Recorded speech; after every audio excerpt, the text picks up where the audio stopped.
அஸ்ஸலாமு அலைக்கும் and hello everyone, welcome to homemade vibes. எல்லோரும் எப்படி இருக்கீங்க? நல்லா இருக்கீங்களா? இன்றைக்கி செம்ம யம்மியான ஜாம் பிஸ்கெட் எப்படி செய்கிறதுன்னு பார்க்கலாம்.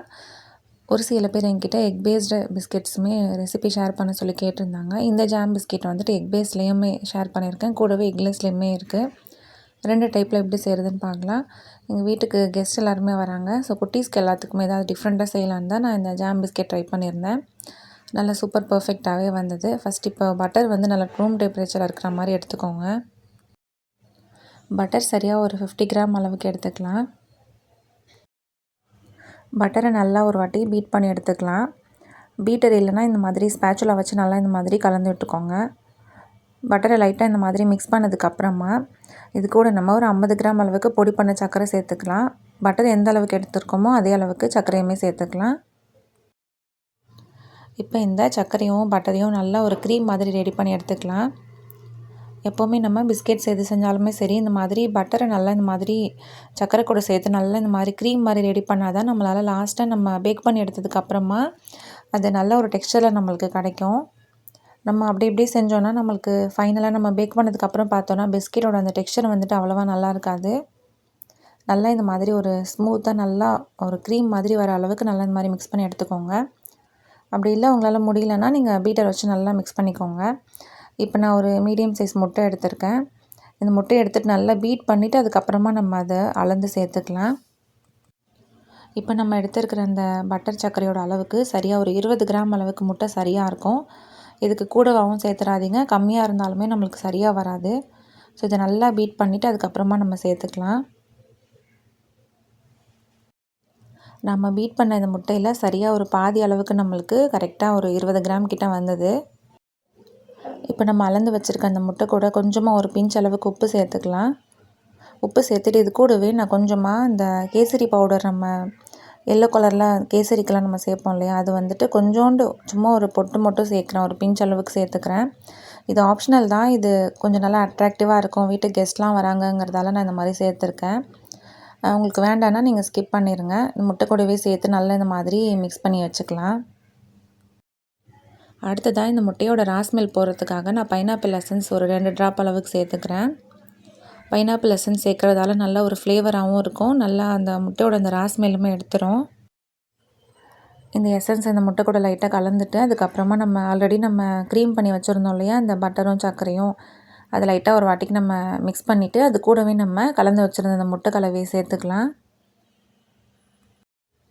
இந்த முட்டை பட்டர் எல்லாமே ரூம் டெம்பரேச்சரில் இருக்க மாதிரி பார்த்துக்கோங்க, அப்போ தான் நம்மளுக்கு நல்லா பர்ஃபெக்டாக கிடைக்கும். பட்டர் முட்டை எல்லாத்தையுமே நல்லா இந்த மாதிரி மிக்ஸ் பண்ணி வச்சுட்டு நம்ம மாவு அளந்து எடுத்துக்கலாம். மாவு சரியாக ஒரு 120 கிராம் அளவுக்கு எடுத்துக்கலாம். ஒரு கப் அளவுக்கு எடுத்தால் சரியாக இருக்கும். இந்த மாவு கூடவே கார்ன்ஃப்ளவர் ஒரு அரை ஸ்பூன் அளவுக்கு எடுத்துக்கலாம். இது சரியாக ஒரு 2 கிராம் அளவுக்கு இருந்தது. இப்போ நம்ம எடுத்து வச்சுருக்க அந்த மாவு கார்ன்ஃப்ளவரை இந்த மாதிரி ஜலிச்சு நம்ம சேர்த்துக்கலாம். இந்த ஆல்ரெடி நம்ம கலந்து வச்சுருந்த அந்த பட்டர் கூட பொறுமையாக இந்த மாதிரி மிக்ஸ் பண்ணிவிட்டு அதுக்கப்புறமா நம்ம கை வச்சு நல்லா நம்ம சாஃப்டாக பிசைஞ்சு எடுத்துக்கலாம். இந்த குலாப் ஜாமுன் மாவில் நம்ம எப்படி சாஃப்டாக நம்ம விரலாலே நம்ம பிசைவோம், அதே மாதிரி பிசைஞ்சு எடுத்துக்கலாம். மாவு கூட கார்ன்ஃப்ளவர் கண்டிப்பாக சேர்த்துக்கோங்க, ஏன்னா நம்ம இதில் பேக்கிங் பவுடர், பேக்கிங் சோடா எதுவுமே நம்ம சேர்க்கல. முட்டை யூஸ் பண்ணி செய்கிறதுக்கு நம்மளுக்கு இந்த பேக்கிங் பவுடர், சோடாலாம் எதுவும் தேவைப்படாது. கார்ன்ஃப்ளவர் வந்துட்டு ஒரு கிறிஸ்பினஸ் நம்மளுக்கு கிடைக்கும், அதனால தான் சேர்க்குறது. இது நல்லா ஒரு சாஃப்டான மாவு மாதிரி இந்த மாதிரி பிசைஞ்சு எடுத்ததுக்கப்புறமா இது எல்லாமே ஒரே ஷேப்பில் ஈவனாக வரதுக்காக இந்த மாதிரி ஒரு ஸ்பூன் எடுத்து இந்த மாதிரி பால்ஸாக நான் ரெடி பண்ணி எடுத்துக்கிறேன். இப்போ நம்மளோட இந்த எக் பேஸ் உருண்டைகள் எல்லாத்தையுமே ரெடி பண்ணி ட்ரேயில் நான் ஒரு பக்கத்தில் நான் அடுக்கிட்டேன். இது அடுக்கையில் சென்டரில் கொஞ்சமாக ஒரு ஹோல் மாதிரி வச்சுட்டோன்னா நம்மளுக்கு ஜாம் ஃபில் பண்ணுறதுக்கு ஈஸியாக இருக்கும். இப்போ அடுத்ததாக நம்ம எக்லெஸில் பிஸ்கெட் பேஸ் ரெடி பண்ணி எடுத்துக்கலாம். இது நம்ம பைப்பிங் மெத்தடில் தான் செய்ய போகிறோம், ஸோ ரொம்ப ஈஸியாக இருக்கும். பட்டர் சரியாக ஒரு 35 கிராம் அளவுக்கு ரூம் டெம்பரேச்சரில் இருக்க மாதிரி பார்த்து எடுத்துக்கோங்க. பட்டரை நல்லா இந்த மாதிரி ஒரு வாட்டிக்கு மிக்ஸ் பண்ணி எடுத்துகிட்டு நம்ம சர்க்கரையை அளந்து சேர்த்துக்கலாம். பொடி பண்ண சர்க்கரை சரியாக ஒரு 20 கிராம் அளவுக்கு எடுத்துக்கலாம். இந்த ஸ்வீட்னஸே நம்மளோட பிஸ்கெட்டுக்கு நல்ல பர்ஃபெக்டாக இருக்கும். இதுக்கு மேலே சேர்த்துட்டிங்கன்னா ஒரு மாதிரியாக அப்படியே திகட்டுற மாதிரியான ஒரு இனிப்பு வந்துடும். ஸோ இதே அளவில் நீங்கள் பார்த்து சேர்த்துக்கோங்க, ஏன்னா நம்ம ஜாம் வேறு ஃபில் பண்ண போகிறதால இது நம்மளுக்கு நல்ல பர்ஃபெக்டாகவே இருக்கும். தனியாக இப்போ ஒரு ஒரு பவுலில் மாவு அளந்து சேர்த்துக்கலாம். மாவு ஒரு 40 கிராம் அளவுக்கு எடுத்திருக்கேன். இது கூடவே 1/2 ஸ்பூன் அளவுக்கு கொக்கோ பவுடர் சேர்த்துக்கலாம். இதுலேயுமே நம்ம பேக்கிங் பவுடர், சோடா எதுவுமே நம்ம சேர்க்கல. இருந்தாலும் நல்லா பர்ஃபெக்டாக நல்ல ஒரு கிறிஸ்பினஸோடு நம்மளுக்கு கிடைக்கும். இப்போ மாவை நல்லா ஜலிச்சு சேர்த்துட்டு இது கூடவே நான் கொக்கோ பவுடர் சேர்த்துக்கிறேன். நான் மாவு அளக்கையிலே சேர்க்குறது நான் கவனம் இல்லாமல் நான் இப்போ லாஸ்ட்டில் தான் நான் சேர்க்குறேன். சேர்த்துட்டு நல்லா இந்த மாதிரி ஒரு வாட்டி மிக்ஸ் பண்ணிவிட்டு நம்ம பைப்பிங் பேக்கில் போட்டு எடுத்துக்கலாம். என்கிட்ட இருக்கிறதுலே நல்ல பெரிய நாசலாக பார்த்து எடுத்துகிட்டு இந்த மாதிரி சும்மா ஒரே ஒரு ப்ரெஸ் மட்டும் பண்ணி எடுத்துக்கிட்டேன். இந்த மாதிரி டிசைன்னாலே கொஞ்சம் பதற தான் செய்யுமே, எங்கே ஒழுங்காக வருதோ எடை கூடமா ஆயிருமோன்ட்டு. பரவாயில்ல, அன்றைக்கி கொஞ்சம் நல்லாவே தான் வந்தது. இப்போ ஃபைனலாக இந்த மாதிரி ஜாம் வந்துட்டு நான் கொஞ்சமாக கார்ன்ஃப்ளவர் கலந்து நல்லா ஒரு வாட்டிக்கு மிக்ஸ் பண்ணிவிட்டு அதையுமே ஒரு பைப்பிங் பேக்கில் போட்டு நான் இந்த மாதிரி சேர்த்துக்கிறேன். சென்டரில் லைட்டாக இந்த மாதிரி ஒரு ஹோல் மாதிரி க்ரியேட் பண்ணிவிட்டு ஓட்டை விழுந்துடாமல் கை வச்சு இந்த மாதிரி பண்ணிவிட்டு நம்ம ஜாம் ஃபில் பண்ணி எடுத்துக்கலாம். அவ்வளோதான், நம்ம ரெடி பண்ணதை வந்துட்டு ஒரு 180 டிகிரியில் ஒரு 1/4 ஹவருக்கு நம்ம பேக் பண்ணி எடுத்தாலே நம்மளுக்கு சரியாக வந்துடும். நான் என்ன பண்ணிட்டேன்னா ஒரு 25 நிமிஷத்துக்கு நான் அப்படியே வச்சுட்டேன். அது பாட்டுக்கு ஒரு பக்கம் பேக் ஆகிட்டுருக்கட்டும், நம்ம பாட்டுக்கு ஒரு பக்கம் வாய்ஸ் கொடுப்போன்ட்டு நான் ஒரு வீடியோக்காக அப்போ வாய்ஸ் கொடுக்கறதுக்காக உள்ளக்க ரூமில் வந்துட்டேன். இது பாட்டுக்கு பேக் ஆகிட்டு இருக்குது. நான் இந்த பக்கம் மெலிசாக தான் நான் வச்சேன், அந்த கவனமே இல்லை எனக்கு. இது வந்துட்டு பேர்ன் ஆயிடுச்சு, ஒரு மாதிரி அப்படி கருகிருச்சு. இன்னொரு பக்கம் அந்த திக்காக இருக்குது இல்லையா, அது ஒன்றும் ஆகலை. அது ஒரு 2 பிஸ்கெட் மட்டும் ஒரு மாதிரி ஆயிடுச்சு. ஸோ நம்ம ஏதாவது பேக் பண்ணுறதுக்கு வைக்கிறோன்னா நம்ம அப்படியே கண்ணும் கருத்துமாக நம்ம கேர்ஃபுல்லாக நம்ம பார்த்துட்டே இருக்கணும். இது நான் கொஞ்சம் கேர்லெஸ்ஸாக இருந்ததால் அப்படியே வீணாக போயிடுச்சு, மனசே கேட்கல. இது நான் வீட்டுக்கு கெஸ்ட்டு வருவாங்கன்னு சொல்லி தான் நான் ரெடி பண்ணியிருந்தேன். ஆனால் நல்லா அந்த க்ரன்ச்சினஸ், அந்த கிறிஸ்பினஸ் எல்லாம் இருந்து சாப்பிட்டு பார்த்தேன், வாயில் வைக்க முடியல, ஒரே கசப்பு வந்துருச்சு. அதனால் வேறு வழி இல்லாமல் இது எல்லாத்தையும் எடுத்துகிட்டு அதுக்கப்புறமா திருப்பி நான் இன்னொரு பேட்ச் நான் ரெடி பண்ணி எடுத்தேன். அது நல்லாவே வந்தது. ஸோ நீங்கள் எல்லா பிஸ்கெட்டுமே ஒரே மாதிரி இருக்க மாதிரி வச்சு நம்ம 2 தடவை கூட நம்ம வச்சு எடுத்துடலாம் போல். கரண்ட்டை மிச்சம் பண்ணணும்னு சொல்லி நான் வச்சு இந்த மாதிரி தீஞ்சு போயிடுச்சு. இது வந்துட்டு அப்படியே ரொம்ப டைட்டாகிருச்சு. இது ரொம்ப நேரம் நான் வச்சதுனால இந்த மாதிரி ஆகிடுச்சு. ஸோ நீங்கள் சரியாக ஒரு 15 மினிட்ஸே சரியாக தான் இருக்கும்.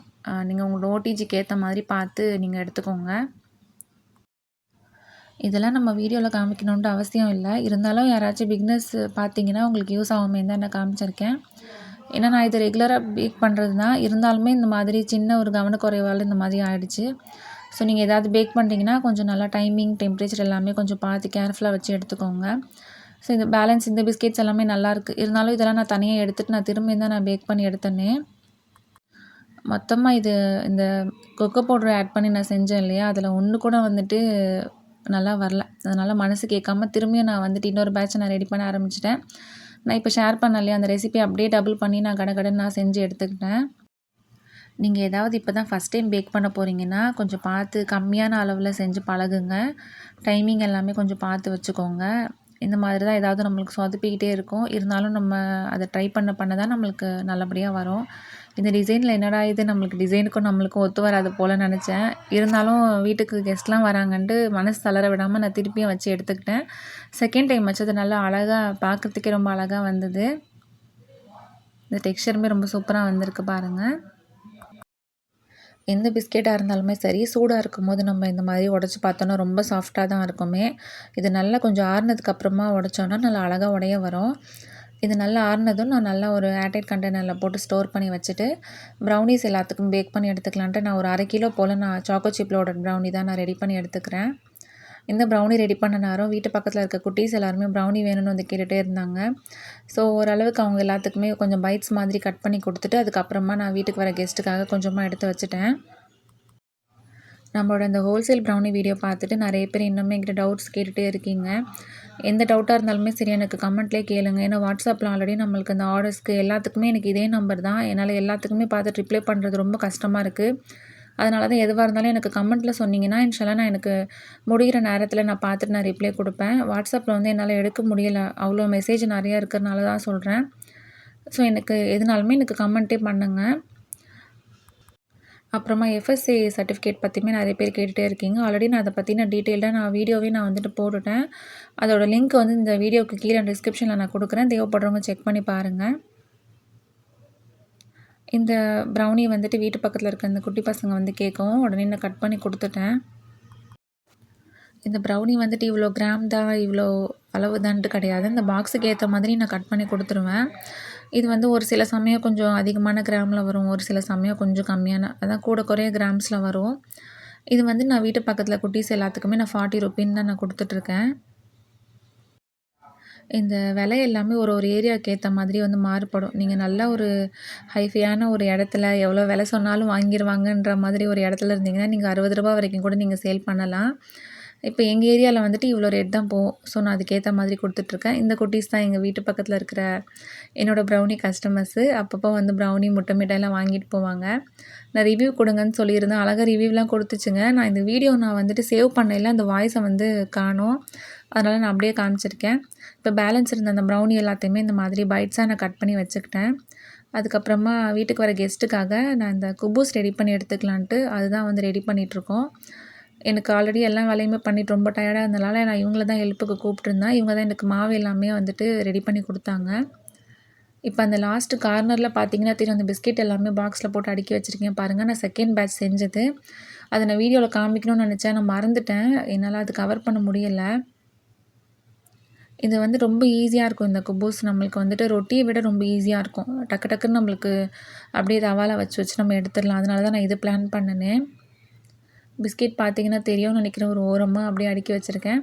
அதுக்கப்புறமா சிக்கன் கிரேவி செய்கிறதுக்காக தக்காளியை வந்து நான் மிக்ஸி ஜாரில் நறுக்கி சேர்த்துட்டு அது கூடவே பட்டை, லவங்கம் சேர்த்து நான் நல்லா அரைச்சி எடுத்துக்கிறேன்.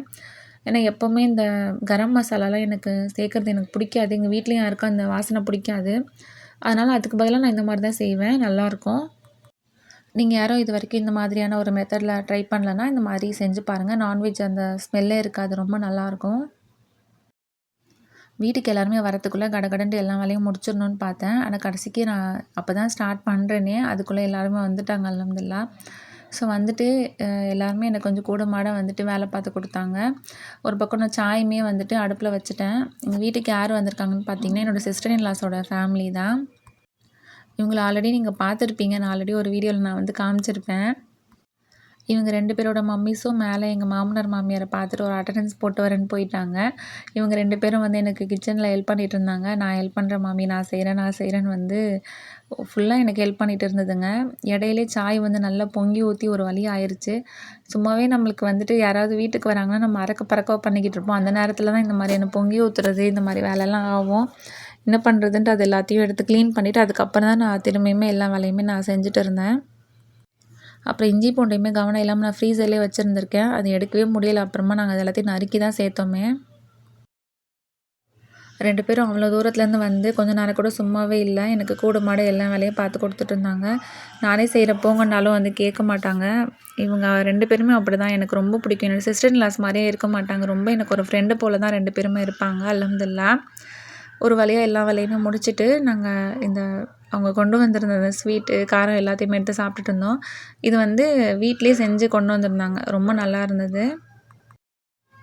இப்போ பார்த்தீங்கன்னா யார் யார் வீட்டுக்கு வந்திருக்கோன்னே தெரியாது. 2 பேரும் வந்துட்டு ஒருத்தர் மாவு உருட்டுறது, ஒருத்தர் பரத்துறது அந்த மாதிரி ஹெல்ப் பண்ணிட்டு இருந்தாங்க. அல்ஹம்துலில்லாஹ் ஒரு வழியாக எல்லாத்தையுமே சுட்டி எடுத்துகிட்டு எல்லோரும் ஒன்றா உட்காந்து சாப்பிட்டோம். அன்றைக்கி டே நல்லபடியாக முடிஞ்சது. அவ்வளோதான். இதோட இந்த வீடியோ முடிச்சுக்கிறேன். இந்த வீடியோ உங்கள் எல்லாத்துக்குமே பிடிச்சிருக்கும், யூஸ்ஃபுல்லாக இருந்திருக்கும்னு சொல்லி நினைக்கிறேன். நம்மளோட இந்த ஜாம் பிஸ்கெட் ரெசிபி யாராவது ட்ரை பண்ணிங்கன்னா மறக்காமல் எனக்கு ஃபீட்பேக் கொடுங்க. நம்ம சேனல் ஹோம்மேட் டைப்ஸ் இது வரைக்கும் சப்ஸ்கிரைப் பண்ணாமல் பார்த்துட்ருக்கீங்கன்னா மறக்காமல் சப்ஸ்கிரைப் பண்ணி வச்சுக்கோங்க. நெக்ஸ்ட்டு வேறு ஒரு இன்ட்ரெஸ்டிங்கான ஒரு வீடியோவில் மீட் பண்ணுவோம். தேங்க்ஸ் ஃபார் வாட்சிங்.